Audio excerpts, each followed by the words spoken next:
Breaking news हम असां share कंदासीं। इस्लामाबाद में पाकिस्तान पीपल्स पार्टी जो चेयरमैन बिलावल भुट्टो ज़रदारी वज़ीर आज़म हाउस पहुतो आहे। अहम खबर है अवासा शेयर कंदासीं। वज़ीर आज़म Shahbaz Sharif Peoples Party chairman Bilawal Bhutto Zardari जी आजिया कई है।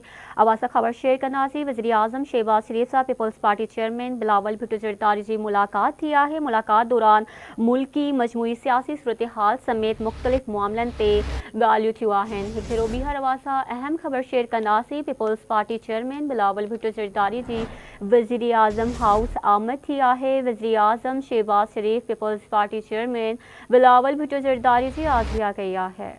ब्रेकिंग न्यूज़ हम असां शेयर कंदासीं। वज़ीर आज़म शहबाज शरीफ पीपी चेयरमैन बिलावल भुट्टो ज़रदारी जी आजिया कई। वज़ीर आज़म शहबाज शरीफ सां पीपी चेयरमैन बिलावल भुट्टो ज़रदारी मुलाकात करे मुल्क के मजमूई सियासी सूरत हाल समेत मुख्तलिफ मामलन ते गुफ्तगू कई है। इस्लामाबाद में ब्रेकिंग न्यूज़ हम असां शेयर कंदासीं। पीपल्स पार्टी के चेयरमैन बिलावल भुट्टो ज़रदारी जी वज़ीर आज़म शहबाज शरीफ सां मुलाकात थी है।